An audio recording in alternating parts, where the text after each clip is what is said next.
हाँ जी, good morning dear students. बेटा business studies class 12th का HVSC बोर्ड का। अब देखिए जी, लॉन्ग क्वेश्चन 6 मार्क्स के 5th एंड 6th क्वेश्चन में अब अपलोड करूँगी। इससे पहले प्लेलिस्ट में first, second, third, fourth 4 questions upload कर चुके हैं जी। ठीक है जी, और लास्ट ईयर का सोल्यूशन भी इसी लिस्ट में अपलोड किया हुआ है। और बच्चा, अगर आपने बिजनेस स्टडीज़ का ये चैप्टर्स का सॉल्यूशन देखना है कम्युनिटी से, या प्लेलिस्ट टॉप मोस्ट कम्युनिटी में से ले सकते हो, और आप प्लेलिस्ट ऑन करके सभी क्वेश्चंस के आंसर सुन सकते हो। अब देखिए जी, fifth long question, very very important question. अधिकार अंतरण क्या है? अधिकार अंतरण को क्यों आवश्यक है, वर्णन करें। आंसर, अधिकार अंतरण संगठन प्रक्रिया का एक महत्वपूर्ण अंग है। इसकी आवश्यकता उस समय उत्पन्न होती है जब तक एक प्रबंधक के पास कार्यभार अधिक हो जाने के कारण वह सभी कार्यों का निष्पादन स्वयं न कर सके। ऐसी स्थिति में वह अपने कार्य का अधीनस्थों, ठीक है, देखो अधीनस्थ होता है सबॉर्डिनेट्स, मतलब उसको अपने सहायक कर्मचारियों की हेल्प लेनी पड़ती है। जब काम कुछ हद से ज़्यादा हो तो वो अकेला नहीं कर सकता है, सबकी हेल्प से जब वो काम करे, ठीक है, उस ये जो इंग्लिश में इसको यही बोला जाता है अधिकार अंतरण। अधीनस्थ होते हैं सबॉर्डिनेट्स में विभाजन करता है। अतः कार्य विभाजन, डिपार्टमेंटलाइजेशन करना, वर्क डिपार्टमेंटलाइजेशन करना, ठीक है, और उसके निष्पादन हेतु आवश्यक अधिकार सौंपने को ही अधिकार सौंपना अथवा अधिकारों का प्रत्योजन। देखो ध्यान से देखो राजी, कितने कीवर्ड्स आए हैं निकल कर, है ना जी। अधिकार सौंपना अथवा अधिकारों का प्रत्यायोजन कहते हैं। अधिकार अंतरण निम्नलिखित तथ्यों से आवश्यक है। नंबर 1, प्रभावपूर्ण प्रबंध। प्रभावपूर्णता का अर्थ है उद्देश्यों को सफलतापूर्वक प्राप्त कर लेना। अधिकार अंतरण से प्रबंधकों के कार्यभार में कमी आती है। वे प्रबंधक जो अधिकार अंतरण करते हैं निश्चित रूप से उन प्रबंधकों से जो अधिकार अंतरण नहीं करते बेहतर निर्णय लेने की क्षमता रखते हैं। नंबर सेकंड, कर्मचारी विकास। एक व्यक्ति का मानसिक विकास तभी होता है जब उसके पास निर्णय लेने के अधिकार हो। अधिकार प्रक्रिया अधीनस्थों को निर्णय लेने के अधिकार ही प्रदान करती है। अधिकारों के होते हुए प्रबंधक विभिन्न परिस्थितियों में निर्णय लेते हैं। नंबर थर्ड, कर्मचारियों का अभिप्रेरण। अधिकार अंतरण प्रक्रिया में अधीनस्थों को उत्तरदायित्व व अधिकार सौंपे जाते हैं। यह स्थिति उन्हें काम करने व निर्णय लेने की स्वतंत्रता प्रदान करती है। इस स्थिति का लाभ उठाते हुए वे अपनी योग्यता एवं कुशलता का प्रदर्शन करते हैं। फोर्थ पॉइंट देखिए जी, विकास में सहायक। अधिकार अंतरण प्रक्रिया से किसी एक व्यक्ति या विभाग का ही विकास नहीं होता बल्कि पूरे संगठन का, पूरे ऑर्गेनाइजेशन का विकास होता है। संगठन के अंदर निर्णय लेने में सक्षम कर्मचारियों के पर्याप्त मात्रा में उपलब्ध होने के कारण व्यवसाय का विस्तार, आधुनिकीकरण यानी कि मॉडर्नाइजेशन तथा विविधीकरण पूरे विश्वास के साथ लिया जा सकता है। ठीक है जी, अब 6th क्वेश्चन देखिए बेटा, कर्मचारी चयन। ठीक है जी, कर्मचारी चयन, स्टाफिंग प्रक्रिया में शामिल चयन परीक्षाओं का वर्णन कीजिए। कर्मचारी चयन प्रक्रिया में शामिल चयन परीक्षाएं निम्नलिखित प्रकार से है। फर्स्ट देखिए जी, प्राथमिक जांच। सर्वप्रथम भर्ती प्रक्रिया में प्राप्त आवेदन पत्रों की जांच की जाती है, मतलब जो कैंडिडेट्स एप्लीकेशंस अप्लाई करते हैं, फॉर्म फिल करते हैं, आवेदन पत्रों की जांच के दौरान यह देखा जाता है कि क्या प्रार्थी में सभी वांछित योग्यताएं हैं। इसके बाद यह देखा जाता है कि ये व्यक्ति संस्था को किन किन शर्तों पर उपलब्ध हो सकती है। सेकंड, चयन परीक्षाएं। चयन परीक्षाओं का चयन प्रक्रिया में महत्वपूर्ण स्थान है। इनके द्वारा प्रार्थी मतलब कैंडिडेट्स जिन्होंने अप्लाई करा उन्हें बोलते हैं प्रार्थियों की योग्यता एवं निपुणता का माप किया जाता है। इन परीक्षाओं को निम्नलिखित 3 भागों में बांटा जा सकता है।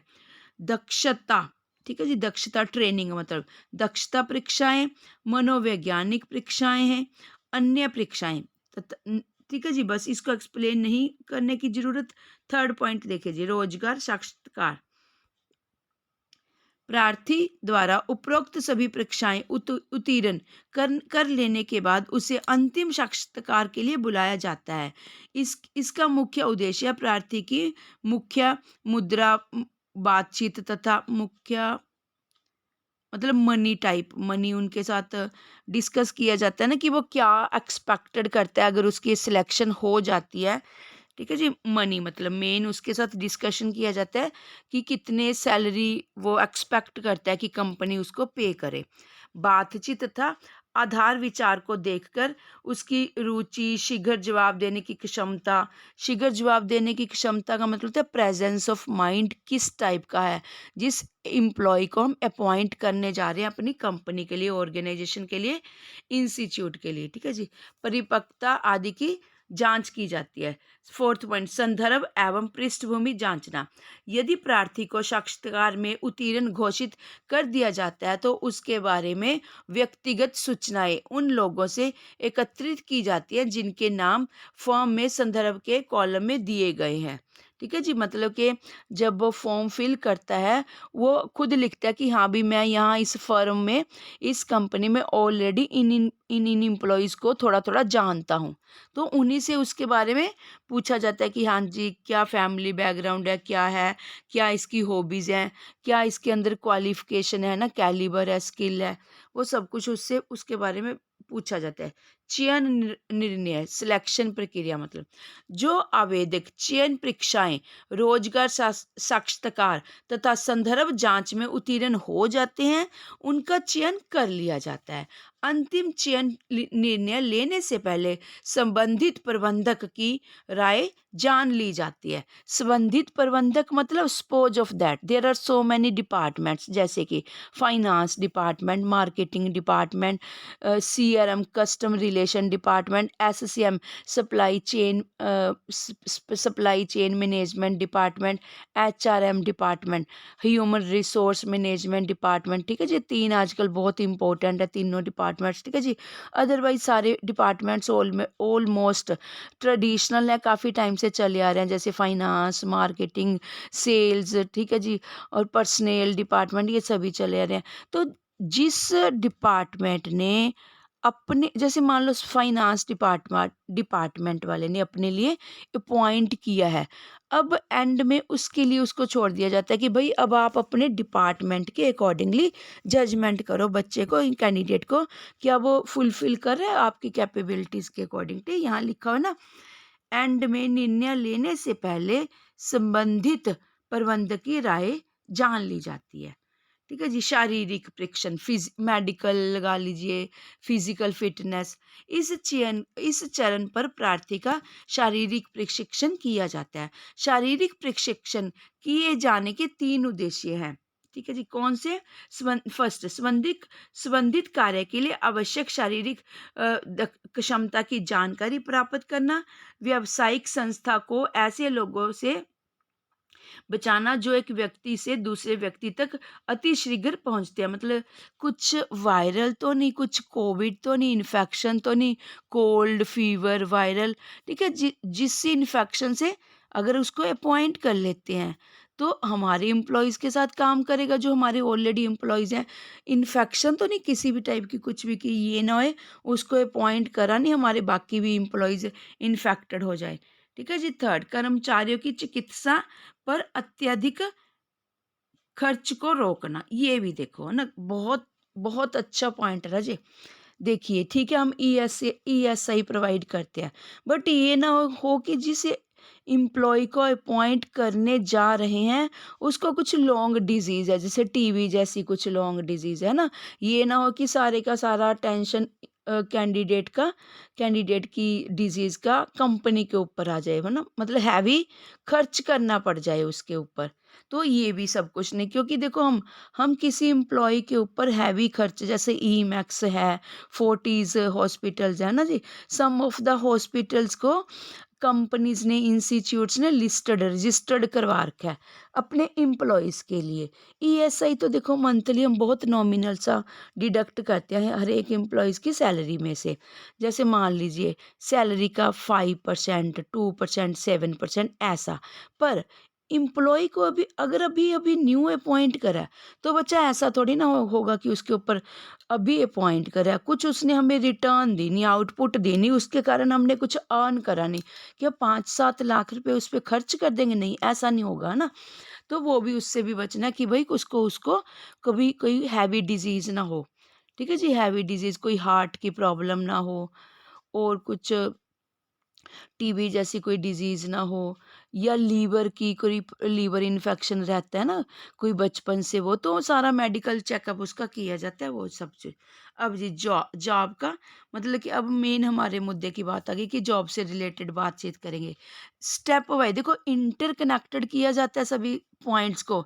शारीरिक से रिलेटेड काम खत्म हुआ 6th पॉइंट में, अब 7th में क्या कह रहा है? शारीरिक प्रशिक्षण, बाधा पार कर लेने के बाद कि जो भी कुछ है उसको क्रॉस कर दिया, अब चलिए, मतलब फिजिकली चेकअप होता है ना आपका, कभी ट्रेनिंग पे जाते हो, अपॉइंटमेंट होती है, तो अब चयनित व्यक्ति को जॉब का प्रस्ताव किया जाता है। जॉब प्रस्ताव मतलब ऑफर दे दी जाती है उसको। जॉब प्रस्ताव के लिए नियुक्ति पत्र, अपॉइंटमेंट लेटर मिल जाता है सारे स्टेप्स क्रॉस करने के बाद। नियुक्ति पत्र में एक तिथि लिखी जाती है, उस तिथि तक ड्यूटी पर रिपोर्ट करना ज़रूरी होता है, ठीक है? अपॉइंटमेंट डेट मिल चुकी है अब आपको। 8th point and main point बस, रोज़गार का अनुबंध, कॉन्ट्रैक्ट। देखो, अगर आप कॉन्ट्रैक्ट बेस पे अपॉइंटेड हो, वो तो सारी बातचीत आपसे हुई होगी, ठीक है जी? कि आपका कॉन्ट्रैक्चुअल बेस पे आपको अपॉइंट किया जा रहा है, या परमानेंट हो, या कोई बॉन्ड फिल करवाया जा रहा है, या कोई फॉर्म फिल करवाया जा रहा है ना। बॉन्ड फिल बेटा अपनी भी सिक्योरिटी होती है, कंपनीज़ की भी होती है ना। कई बारी हम चाहते हैं कि हमें कंपनीज़ भी बारी-बारी ना निकाले, अच्छा इंप्रेशन नहीं पड़ता, तो कई सम ऑफ द टाइम्स ये अच्छी ऑप्शन भी रहती है कि भई बॉन्ड फिल कर दिया जाए, है ना, या फॉर्म। तो यहाँ पर रोज़गार का अनुबंध का मतलब क्या है? चयनित व्यक्ति द्वारा जॉब प्रस्तावित सभी स्वीकृत स्वीकार कर लेने पर वह संगठन का कर्मचारी बन जाता है। इस चरण पर कर्मचारी व नियोक्ता अनेक प्रपत्रों पर हस्ताक्षर करते हैं, मतलब कि क्योंकि वो अपॉइंट हो जाता है, ठीक है जी। जहाँ जहाँ से सारे स्टेप्स हम रीड करके आए हैं, जिस जिस जिस जिस फेजेस से हम गुजरते जाते हैं, उन्हीं उन्हीं फेजेस से सारे लेटर्स पर, डॉक्यूमेंटेशंस पर साइन सिग्नेचर्स करवा लिए जाते हैं। आखिरकार एंड में उसकी फाइनल सिलेक्शन होगी, अपॉइंटमेंट होगी, फिर उसको अपॉइंट कर लिया जाता है, ठीक है जी। फिर उसका जॉब प्रोफाइल स्टार्ट हो जाता है। चलिए बेटा, 6th 4th 5th 6th यहाँ तक ये हम कंप्लीट करते हैं। नेक्स्ट वीडियो में 7th एंड 8th लेकर आएंगे, +2 business studies HBSC Hindi medium से। Thank you students.